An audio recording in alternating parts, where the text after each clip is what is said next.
Bonjour et bienvenue à Passion pour Dieu. Nous sommes des passionnés de Dieu. Nous aimons parler de Jésus.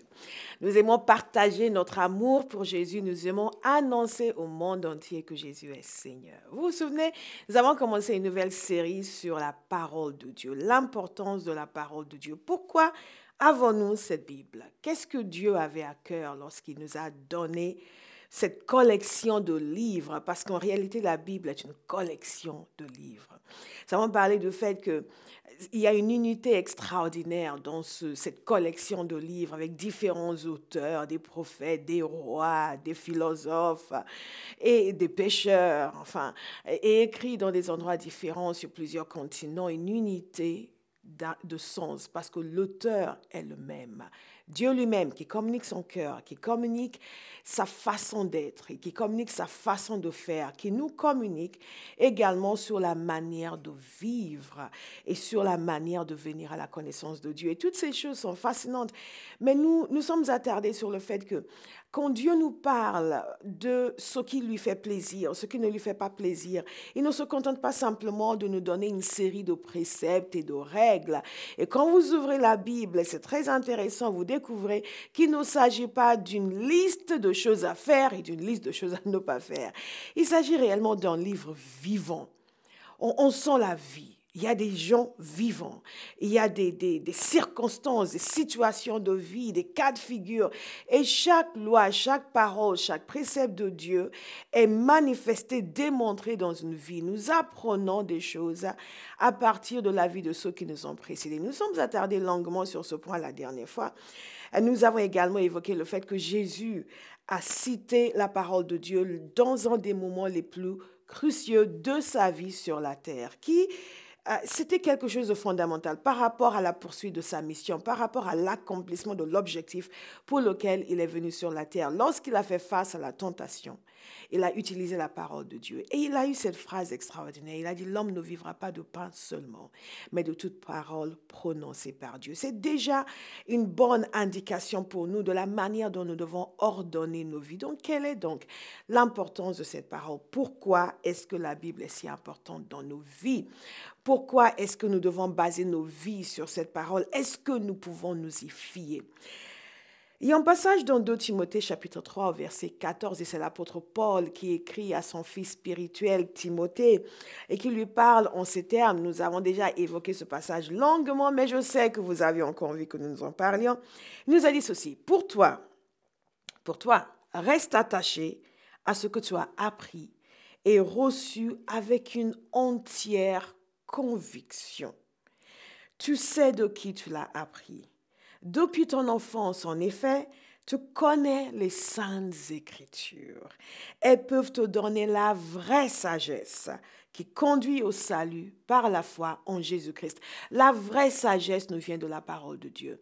La vraie sagesse qui nous amène à la foi, qui nous amène à la révélation de Dieu, qui amène cette transformation dans nos vies qui s'opère lorsque nous mettons nos mains dans les mains de Dieu et que nous décidons de changer de vie et de vivre pour Jésus. Cette compréhension nous vient de la parole de Dieu.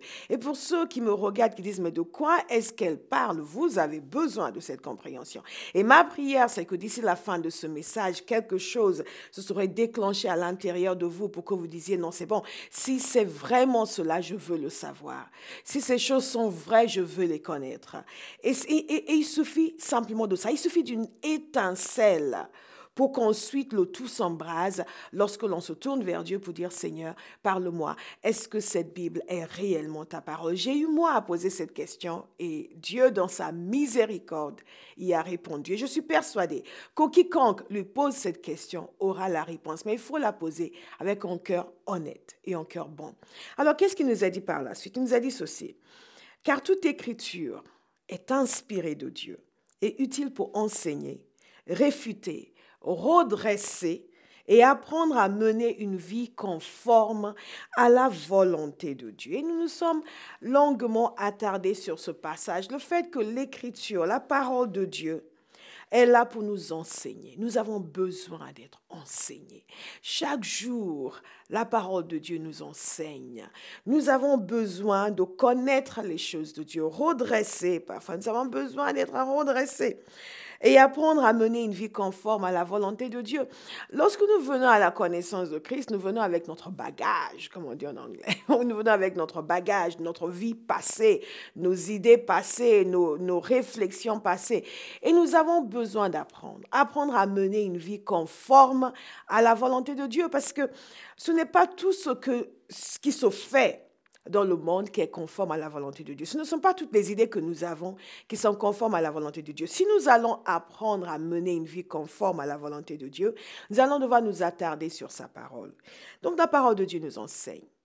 Nous avons déjà vu que la parole de Dieu nous amène à la connaissance de Dieu, dans cette sagesse qui amène au salut. Nous révèle la nature de Dieu, nous révèle les voies de Dieu, nous révèle comment Dieu est, comment Dieu traite avec les hommes. Elle nous enseigne à travers des préceptes, aussi à travers des exemples. Et nous avons commencé à voir quelques exemples. Nous avons vu l'exemple de Daniel, par exemple, un homme qui était droit et irréprochable dans sa génération, un homme qui avait la possibilité de changer de voie, qui vivait au milieu d'un peuple qui ne connaissait pas Dieu. Il avait la possibilité de s'adapter, comme beaucoup de chrétiens sont tentés de faire aujourd'hui, de s'adapter, de commencer à penser différemment, à fonctionner différemment, à estimer que les choses de Dieu, finalement, ne sont pas réalisables ni pratiques compte tenu des circonstances. Et beaucoup de personnes aujourd'hui sont tentées de faire cela. Il y a beaucoup de personnes qui sont chrétiennes, qui sont tentées de s'adapter à la température ambiante pour ne pas trop détonner, qui sont tentés de renier, ne serait-ce qu'un petit peu leurs convictions. Dans ce passage que nous avons vu, et nous avons insisté longuement sur cela, nous sommes appelés à rester fidèles à nos convictions. Nous avons vu l'exemple aussi de Noé. Noé qui était qualifié de juste et irréprochable au milieu de ses contemporains. Mais ses contemporains donc étaient comment? Ils étaient corrompus aux yeux de Dieu. Dans le même passage où Noé est décrit comme étant juste et irréprochable, il nous a dit que ses contemporains étaient corrompus. Aujourd'hui, nous vivons dans une génération qui est loin d'être juste et irréprochable. Or, vous et moi, nous sommes appelés à être justes et irréprochables. Il y a un autre homme dont la vie me parle énormément dans la parole de Dieu. Nous sommes en train de parler de l'importance de la parole de Dieu, du fait qu'elle nous enseigne. Elle nous enseigne à travers des exemples et des préceptes. Un autre exemple d'un personnage très intéressant dont la vie doit nous inspirer, surtout si nous avons réellement envie de faire de grandes choses dans notre génération et de détonner et d'être des agents de changement. C'est un homme qui s'appelle Néhémie. Néhémie était un exilé. Son peuple avait été emmené en captivité. Et Néhémie vivait loin de Jérusalem, mais il avait toujours le cœur pour sa nation. Cet homme était un homme d'une certaine influence, qui avait une certaine place dans la société. Il était échanson du roi. Donc il était à la cour, un roi étranger. Bien entendu, un homme qui avait réussi dans la vie, un homme qui avait un certain standing social. Mais Néhémie n'avait pas oublié son Dieu, il n'avait pas renié sa foi. Et un jour, il y a des hommes qui sont venus de Judée et Néhémie leur a posé la question de savoir comment ça se passait à Jérusalem et ils lui ont donné un rapport très négatif. Ils lui ont dit que les murailles étaient tombées, qu'ils ont peint un cadre de désolation. Et Néhémie était vivement affligé dans son cœur. Nous vivons aujourd'hui dans une génération qui ne partage pas nécessairement nos convictions, qui ne partage pas nécessairement nos croyances. Surtout si vous vivez en Europe, vous allez constater que tout le monde autour de vous n'est pas nécessairement en faveur de votre foi. Quelqu'un me parlait l'autre jour, était en train de passer un stage et dans une salle avec beaucoup d'autres personnes et a commencé à parler et tout d'un coup a dit le mot « église ». Et le mot « église » est silence général. Et les gens se sont arrêtés et ont regardé, certains hostiles, certains plus ou moins favorables. Mais ce qui était frappant, c'était la réaction qu'a suscité le mot « église ». Et on aurait dit qu'elle avait dit un gros mot en disant le mot « église ». Les gens parlent de tout. Ils veulent entendre parler de tout, ils veulent communiquer sur tout, mais dès qu'on commence à parler de Dieu, les gens se crispent et les gens commencent à regarder, ils se sentent mis en danger. C'est comme si vous n'avez pas le droit de parler de ces choses-là. Il est temps que les chrétiens comprennent que dans le monde où nous vivons, il y a une désolation spirituelle. Et que nous cessions d'être ignorants, et que nous cessions aussi de nous aveugler, et que nous cessions également de nous cacher au sein de nos églises. Vous savez, comment est-ce que Néhémie a réagi? Pour moi, personnellement, c'est un enseignement extraordinaire dans la parole de Dieu. Et je pense que c'est quelque chose sur lequel nous sommes appelés tous à nous attarder. Et si vous voulez voir l'histoire de Néhémie, c'est dans le livre de Néhémie. Et il nous a dit ceci. Lorsque j'ai entendu ces choses, Néhémie chapitre 1, au verset 4, lorsque j'ai entendu ces choses, je m'assis, je pleurais et je fus plusieurs jours dans la désolation. Je jeûnais et je priais devant le Dieu des cieux. Ce qui est frappant d'abord ici, c'est le fait que Néhémie, tout en étant loin, n'a pas oublié son peuple, il s'est identifié à la situation que vivait son peuple. Il s'est identifié, il s'est senti concerné par cette situation désastreuse et calamiteuse, par cette situation de ruine et de tristesse. Et qu'est-ce qu'il a fait? Il ne s'est pas contenté simplement d'en parler ou de lamenter ou de pleurnicher. Et beaucoup de chrétiens aujourd'hui semblent avoir l'impression que Dieu nous a promis de vivre dans des situations où tout va bien et tout le monde nous trouve merveilleux. Et dès qu'il y a des difficultés, il commence à pleurnicher, il commence à parler, à critiquer. Il ne s'est pas arrêté de commencer à critiquer ceux qui sont restés en Judée, comment ils ont permis que les choses se détériorent à ce point. Et il n'a pas fait cela. Qu'est-ce que Néhémie a fait? Néhémie a commencé à jeûner, Néhémie a commencé à prier. Et c'est ce que nous sommes appelés à faire aujourd'hui. Nous parlons de l'importance de la parole de Dieu, du fait que la parole de Dieu nous enseigne par des exemples. Néhémie a commencé à jeûner et à prier. Il s'est senti concerné. Et il a pleuré. Il a pleuré de tristesse en voyant cette situation. Il a confessé les péchés de son peuple. Il y a des fois où, au lieu de confesser les péchés de notre génération, nous nous permettons simplement de décrier, de critiquer notre génération. Nous avons un rôle à jouer. L'Église, selon Jésus, nous sommes le sel de la terre. Nous sommes la lumière du monde. Nous ne devons pas nous attendre à ce que la lumière vienne d'ailleurs, que la lumière vienne des gens qui ne connaissent pas Dieu. Qu'est-ce qui se passe dans le monde? C'est l'obscurité. Mais l'Église, le peuple de Dieu, est la lumière du monde. Nous sommes appelés à utiliser l'influence dont nous jouissons auprès de Dieu pour appeler son intervention là où nous sommes, là où nous habitons. Donc, nous mettre à genoux. Je me souviens, il y a une vingtaine d'années encore, lorsque l'on faisait des réunions de prière, on pleurait devant Dieu, on criait devant Dieu. Les gens venaient nous dire, mais arrêtez de pleurer, ce ne sont que vos émotions, tout va bien ici. Mais non, aujourd'hui, on se réveille, on se dit, mais tout ne va pas bien finalement. Vous savez, Dieu voit la fin avant le commencement. Il y a des choses que Dieu nous montre à l'avance. Il y a des choses contre lesquelles Dieu nous appelle à prier à l'avance, mais souvent nous ne sommes pas sensibles. Il importe aujourd'hui que les chrétiens deviennent sensibles à la situation spirituelle de l'endroit où ils habitent. Quel que soit le pays où vous habitez, devenez sensibles à la situation. Essayez de savoir comment ça se passe. Nous ne sommes pas sauvés uniquement pour vivre pour nos bénédictions personnelles. Néhémie avait une vie tranquille. Il était échanson du roi. C'était un homme qui avait réussi dans la vie. Il pouvait rester dans sa vie à remercier Dieu pour sa bénédiction. Mais Néhémie a vu plus loin que sa propre vie. Nous apprenons beaucoup de choses de ces exemples. Quelle que soit votre situation personnelle aujourd'hui, certains vont me dire, oui, mais moi j'ai des difficultés, qu'importe. Dieu est capable de régler vos difficultés. Mais ne restez pas centrés sur votre propre vie. Prenez exemple sur Néhémie. Regardez autour de vous. Regardez votre nation. Regardez votre peuple. Quelle est la situation spirituelle de votre nation? Quelle est la situation spirituelle de votre peuple? Parce que ça vous concerne. La parole de Dieu nous enseigne que nous devons nous sentir concernés par ce qui nous entoure, par la vie spirituelle des gens qui vous entourent, par la température spirituelle de votre nation. Il y a quelques années de cela, le Seigneur m'avait permis d'aller dans un pays et j'ai eu l'occasion de faire des réunions, de partager avec les gens. Une des questions que je leur ai posées est celle-ci. Quelles sont les paroles prophétiques que Dieu vous a données? Qu'est-ce que Dieu a dit sur votre nation? Quelle est la substance de vos prières? Qu'est-ce que Dieu a promis de faire dans cette nation? Et quelles sont les choses qu'il vous a montrées contre lesquelles vous devez lutter dans la prière? Nous sommes tous concernés. Être enfant de Dieu, c'est être le sel, pas de nos vies, mais de la terre. C'est être la lumière, pas de nos vies, mais du monde. Dans quelle mesure est-ce que vous éclairez votre monde? Alors, on prenait l'exemple sur Néhémie. Qu'est-ce que nous constatons? Que Néhémie s'est senti concerné, il a prié, il a jeûné, il a pleuré et il a décidé d'agir. Qu'est-ce que vous êtes censé faire, que vous allez faire? Néhémie a décidé d'agir et il a pris rendez-vous pour parler avec le roi, où il s'est présenté devant le roi comme à son accoutumée. Et le roi a vu Néhémie dans la tristesse. Il dit, mais Néhémie, qu'est-ce qui se passe?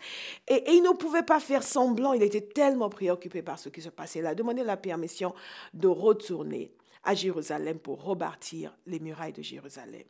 Un homme qui a laissé ses privilèges derrière lui pour aller servir. Il est temps que cette mentalité revienne dans l'Église. Nous avons appris depuis un certain temps que Dieu est bon et miséricordieux et juste, que Dieu bénit, que Dieu veut nous bénir et que Dieu ne veut pas que nous soyons les damnés de la terre, comme beaucoup de chrétiens pensaient auparavant, les plus malheureux, les plus pauvres, les plus tristes, baptisés dans du jus de vinaigre. Et plus nous avons l'air tristes, plus nous sommes sauvés, plus nous sommes sanctifiés. Ce n'est pas du tout biblique. Dieu veut que nous soyons bénis. Dieu veut agir puissamment dans nos vies, mais il veut faire plus que cela. Il veut agir à travers nos vies. Et donc, nous voyons dans l'exemple de Néhémie l'enseignement de la parole de Dieu selon laquelle nous sommes concernés. Vous devez vous sentir concernés. Et il y a des fois, nous allons devoir sacrifier nos privilèges et sortir et agir, faire quelque chose, prier, jeûner, participer à une action quelconque, amener l'évangile aux gens là où ils sont, pour participer à rebâtir les murailles, servir, nous impliquer dans notre église locale, nous donner à fond pour bâtir l'église et faire en sorte que l'église devienne forte et puissante. Je vous ai dit dans la dernière émission que les gens parfois, lorsqu'ils sont affligés par des circonstances autour, par l'hostilité de la société vis-à-vis des chrétiens, disent oui, mais qu'est-ce qu'on va faire? Et ma réponse est toujours la même, nous allons bâtir l'église. Nous sommes tous appelés à bâtir l'église. Néhémie a quitté ses privilèges, a laissé derrière sa vie et il est allé se plonger là où il y avait des difficultés. Il est allé rebâtir les murailles de Jérusalem. Nous allons agir. Je vous invite à agir. Trop de chrétiens parlent et trop peu de personnes agissent. La parole de Dieu nous enseigne à agir, à combattre le bon combat de la foi, à nous impliquer dans l'œuvre du ministère, à nous impliquer dans l'œuvre de l'évangile. Néhémie s'est impliqué. Néhémie a quitté tout et il est parti. Dieu lui a donné la faveur. Et quand il est parti, il est arrivé à Jérusalem et Dieu lui a donné une stratégie. Il y a toujours une stratégie divine. Quel que soit l'endroit où vous êtes, il y a une stratégie divine. Dieu ne s'avoue jamais vaincu parce qu'il n'est jamais vaincu. Et parfois, nous regardons les circonstances extérieures et nous avons vaincu. Il est essentiel que les enfants de Dieu ne s'avouent jamais vaincus. Donc, quand vous lisez cette Bible, vous ne voyez aucun endroit où Dieu capitule, où Dieu dit à son peuple que c'est normal de laisser tomber. Il est temps que cette mentalité de gagnant, cette mentalité de conquérant revienne dans l'Église. Que les chrétiens arrêtent de se plaindre, que les chrétiens arrêtent d'avoir peur du monde qui les entoure et que nous commencions à dire nous allons gagner nos nations pour Jésus. Quelle que soit la nation où vous vivez, vous avez le mandat de sortir et d'agir. Prenez exemple sur Néhémie et décidez que vous allez bâtir l'église. Vous allez vous impliquer. Là où vous passiez d'une église à une autre, on va en tourisme spirituel. Cette semaine, on est là, la semaine suivante, on est là. Ou même vous êtes au sein de votre église et tout ce que vous voyez, c'est ce qui ne va pas, ce qu'on ne fait pas pour moi. Voyez-vous, le royaume de Dieu n'est pas que pour vous. Et votre pasteur n'est pas là que pour vous servir. Il est là pour bâtir l'église. Et vous êtes là pour participer à ses côtés, pour servir et bâtir l'église. Il est temps que chaque enfant de Dieu participe. Néhémie est parti, Dieu lui a donné une stratégie divine. Et où que vous soyez, ma prière pour vous, c'est que Dieu vous donne une stratégie divine pour gagner votre nation à Jésus. Nous ne devons pas avoir une ambition moindre que cela. Ce n'est pas suffisant d'être béni. Ce n'est pas suffisant d'avoir sa nouvelle maison, sa nouvelle épouse et son nouveau, quelle que soit la nouvelle chose que vous demandez à Dieu. Toutes ces choses-là sont bien, mais elles ne suffisent pas pour un enfant de Dieu. Elles ne suffisent pas. La vie d'un homme ne consiste pas dans l'abondance de ses biens. C'est ce que Jésus nous a dit. Dans l'abondance de ses possessions, il y a plus que cela. Nous sommes censés gagner la terre pour Jésus. Néhémie a participé au combat. Il a agi et il y avait de l'opposition. Vous allez faire face à l'opposition. Il était confronté à l'opposition, mais il n'a pas laissé tomber. Et en dépit de l'opposition, il s'est fortifié. Ils ont mis en place une stratégie et ils ont réussi à faire ce qu'ils ont commencé. Vous allez réussir à faire ce que vous avez commencé à faire. Et quel que soit ce que vous allez commencer à faire pour Dieu cette année, vous allez y réussir.